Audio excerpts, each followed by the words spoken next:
currently studying the Garden of Eden, the paradise that Adam was expelled from. I looked at quite a lot of sources, different videos, different ideas, where people thought it was. There's lots of documentaries that are absurd in their trying to discover where this place is. They even go into Akkadian and Sumerian accounts, which, are devilish in their Babylonian mythology. Some of the documentaries, there's one by David Roll, who's like an Egyptologist who also does biblical archaeological documentaries. All of these searches for the Garden of Eden end up fruitless, and in this video I'm going to explain why. This is a map of Armenia and the Armenian highlands, and the location of Eden is the extreme east of Turkey and the border of Armenia, where you have Mount Ararat. Now, when Noah's Ark came to rest on the mountains of Ararat, it's claimed in the books that it is the mount called Lubar. And when Noah left Earth on the Ark, and the Ark was floating for 1 year, he would have left from the area of the access to the Garden of Eden, the Holy Mountain. The text says that the Ark came to rest upon the mountains of Ararat. The highest mountain, the largest mountain of Ararat, is 5,000 meters high, which is absolutely enormous. I used to live near Altea in the east coast of Spain, and Sierra Bernia is there, and that's over 1,000 meters, and it is enormous. So this mountain Ararat, as we can see, is snow-capped, and there is a mountain around here which is called the Holy Mountain. Now, if it is Ararat, I cannot tell, but I know from the records that the sons of Seth abode upon the Holy Mountain, and they replaced the fallen angels as a choir that sang praises to God, and they sustained themselves on the fruit that is said to be below Eden. So if Eden, or what is claimed to be the lower parts of paradise, then the summit of the mountain is the lower parts. The correct location of paradise is above. So Jubilee says that there are 4 holy sites. There's the Garden of Eden, which is said to be the Holy of Holies. Now, by this name, we can see that there was a type of the tabernacle representing the Holy of Holies, where no one could enter except the high priest and his sons, and they would eat the showbread, and they would continually burn the lamps, which was a type of salvation, which is similarly replicated in the epistles of Jesus Christ to the 7 churches of Asia. And the bread would be the Eucharist, and in this way holiness would be the abiding of the saints in the church. If the saints would not abide, then their candlestick would be took away, they would be expelled from the church. So we had these 4 holy sites. It was the Garden of Eden, the Mountain of the East, Mount Sinai, Mount Zion, these 4 sites. So the one we're looking into with the Garden of Eden would be the Mountain of the East, also called the Mountain of Victories. And it is at this site which is claimed to be the lower part of paradise. So now we are exploring the third heaven. The non-canonical second book of Enoch, third heaven, is described as a location between corruptibility and incorruptibility, containing the tree of life, whereon the Lord rests when he goes up into paradise. 2 springs in the third heaven, one of milk, the other of honey, along with 2 others of wine and oil, flow down into the Garden of Eden. So,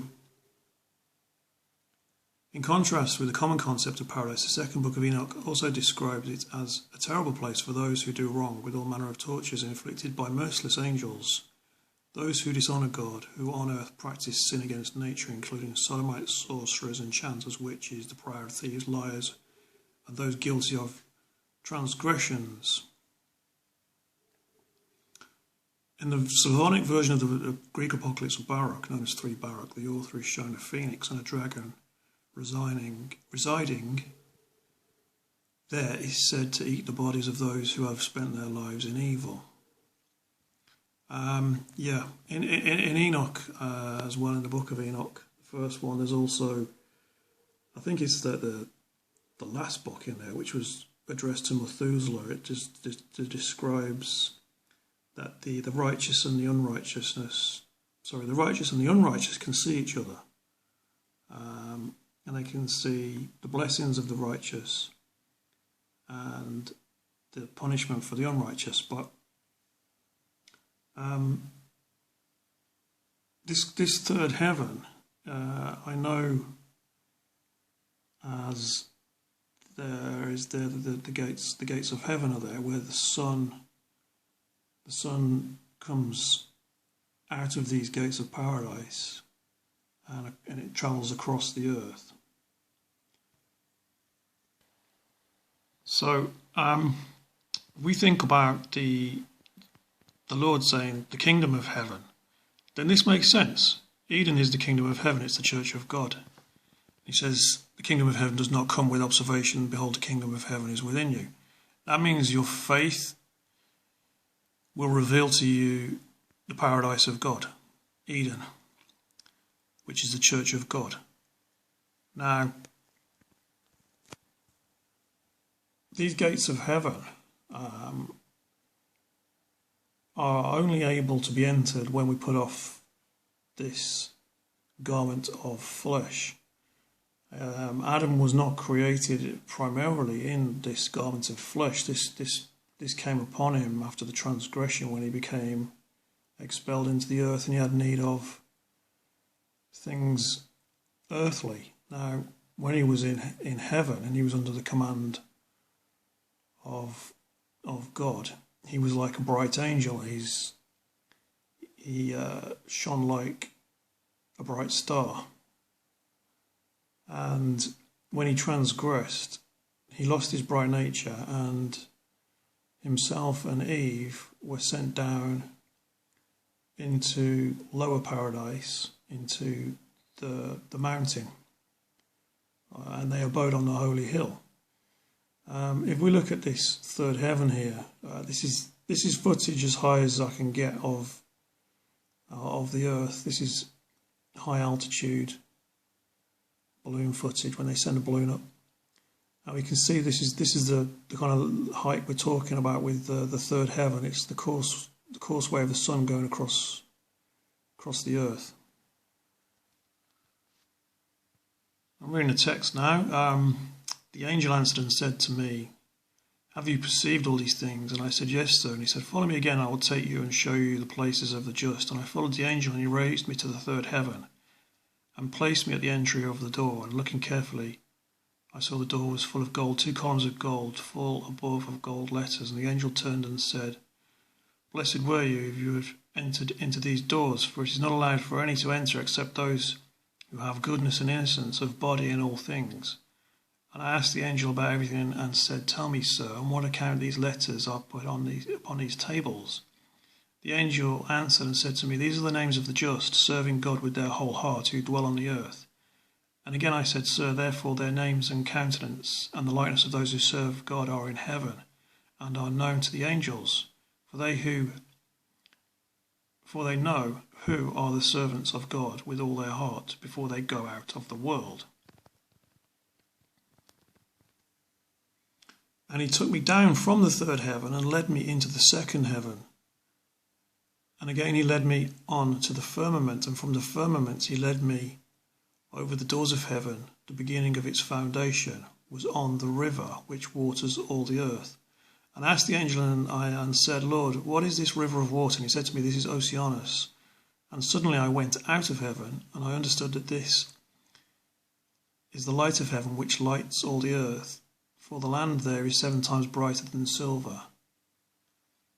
And I said, Lord, what is this place? And he said to me, this is the land of promise.